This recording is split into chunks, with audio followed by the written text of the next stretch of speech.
Good evening student. आज आप लोग की इंग्लिश की क्लास चलेगी चैप्टर 1 का, जो कि एक पोयम है, लिटिल रेन ड्रॉप्स, वर्षा की छोटी बूंदें।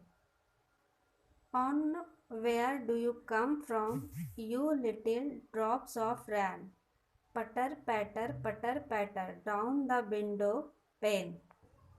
ये जो बालक जो है, ये बॉय जो है, वो बारिश से बातें कर रहा है। ओ तुम कहाँ से आते हो? आप छोटी बारिश की बूंदें, आप कहाँ से आते हो? पटर पैटर की आवाज़ खिड़की के फलक के नीचे, ये आवाज़ कैसी आती है? तुम कहाँ से आते हो? ये जो है बॉय खिड़की के पास खड़ा होकर के बारिश की बूंदे से बातें कर रहा है। फिर आगे देखते हैं। They will not tell me walk, they will not tell me play, and they will not tell me go out of doors all day. और ये जो बॉय है वो बोल रहा है कि वो मुझे चलने नहीं देंगे, उन्होंने मुझे खेलने नहीं दिया, और वे मुझे जाने नहीं देंगे सारा दिन दरवाजे से बाहर। बस इस खिड़की पे ही देखते रहे इस दृश्य को। फिर tell me little rain drops, is that the way you play, pitter patter all the rainy days.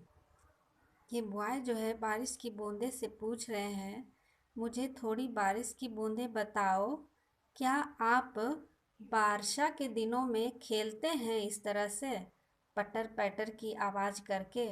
बारिश के दिनों में, ऑल द रेनी डे, बारिश के दिनों में इसी तरह से आप खेलते हैं जिस तरह से हम फील्ड में खेलते हैं। अब आइए इसका आंसर क्वेश्चन देख लेते हैं, क्या है इस कविता में। चलिए फर्स्ट में देखते हैं ए नंबर, कॉम्प्रिहेंशन जो है, नीचे ए दिया हुआ है। आंसर द फॉलोइंग क्वेश्चन, इसका आंसर बताना है। Who is the poets of the poem little rain drops. कह रहा है कविता के कवि कौन है? बारिश की बूंदे कविता के कवि कौन है? तो कौन है? एन हॉस। How does the rain sound, rainy sound, उसकी आवाज़, बारिश की जो है कैसी आवाज़ होती है? तो कैसी आवाज़ थी, आप पढ़े हैं, कैसी आवाज़ थी? पटर पैटर की। What things would be unable to do due to rain. कह रहा है कि बारिश के कारण वह किन चीज़ों को करने में असमर्थ होगा।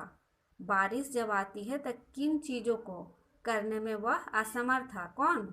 वो लड़का जो था, बालक जो था, किन चीज़ों को करने में असमर्थ था? असमर्थ मतलब नहीं कर सकता था।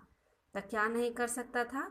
वो घर से बाहर नहीं जा रहा था, खेल नहीं पा रहा था, और क्या था? What do you think to do when it rains. कविता बारिश होने पर आप क्या करना चाहते हैं? बी नंबर में है find out the RAM pair of from the poem. उसका तुक्कोबंदी, मतलब उसी से रिलेटेड जो है वर्ड खोजना है, वो जो आपके पोएम में दिया हुआ है। सी में है कंप्लीट द फॉलोइंग लाइन, इसको कंप्लीट करना है देख करके। इसे सारे को अपनी कॉपी पे बनाएंगे, सारे क्वेश्चन आंसर उतार के। राइट ट्रू और फॉल्स है, इसे अच्छे से पढ़ें और ट्रू और फॉल्स करें। हम लगा दिए हैं, आप भी इसे अच्छे से ध्यान से देख लें, हो सकता है गलत भी हो सके। इसे अच्छे से इसलिए पढ़ेंगे पोएम को, और इसे ट्रू और फॉल्स करेंगे। नीचे है वोकाबर्ली में ई नंबर में right this word in alphabetical order.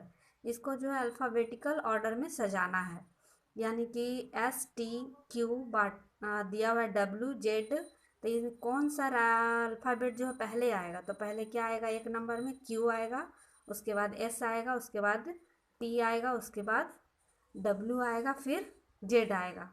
इस तरह से कैसे हम 1 नंबर का करके बता दिए हैं आपको, और बाकी आपको बनाना है कॉपी पे लिख करके। एफ नंबर देखेंगे क्या है? Tick the correct spelling. इसको स्पेलिंग को टिक करना है, यानी 1 में दिया हुआ अर्फन, या ORPHAN है लिखा हुआ, एक लिखा हुआ है ऑब्लिंग देंगे ORPAN, ORFAN, यानी कौन सही है। तो जो सही है उसमें टिक लगाना है। जैसे मेरा पहला का सही था, ORPHAN होता है तो उसमें टिक लगाएं, बाकी आप लोग लगाएंगे। है और ये है ग्रामर कॉर्नर है, प्रेजेंट कंटिन्यूअस टेंस। टेंस हम पढ़ाए थे, ट्रांसलेशन जब बनवा रहे थे तो उस समय टेंस का थोड़ा बहुत पढ़ाए थे, पूरा डिटेल नहीं, लेकिन उतना पढ़ाए थे जितना में कि आप इसे बना लेंगे। फिर आप इस क्लास में डिटेल से अच्छे से पढ़ेंगे प्रेजेंट कंटिन्यूअस टेंस का। देखिए लिखा हुआ है, बोलने के समय जारी कार्य को बताता है, यानी तुरंत जो काम हुआ उसके बारे में, हो रहा है काम। इसका क्या है स्ट्रक्चर है, subject plus is am are plus verb, इसमें कौन लगता है V4 यानी ING वाला। इसमें दिया हुआ है बी यू दे ऑल, ये सब प्लुरल है, इसके साथ क्या लगेगा और वर्ब वही ING। नीचे दिया हुआ है टिक द करेक्ट वर्ब, इसमें कौन वर्ब जो है सही है उसको टिक करना है। हम सारे को टिक कर लिए हैं, आप इसे कॉपी पे उतार करके और बनाएंगे अच्छे से पढ़ के समझ के, ऐसा नहीं कि जो लिखा हुआ है वही सही है, इसे अच्छे से समझ के। H नंबर है दिया हुआ, fill in the blanks with the correct form of the verb given in the brackets. Bracket इसको पर दे दिया है ब्रैकेट में कि क्या चीज़ में बनाना है, प्रेजेंट कंटिन्यूअस टेंस में बनाना है इसको। तो इधर वर्ब दे दिया है रन, रन है, तब आप जानवे करते हैं कि प्रेजेंट कंटिन्यूअस में क्या होता है ING लगता है, यानी सबको V4 बनाना है, इतना आप जानते हैं। तो the rabbit running fast, ING लग जाएगा। सारे को कॉपी में लिख करके और बनाएंगे इसे अच्छे से सुंदर राइटिंग में। Thank you.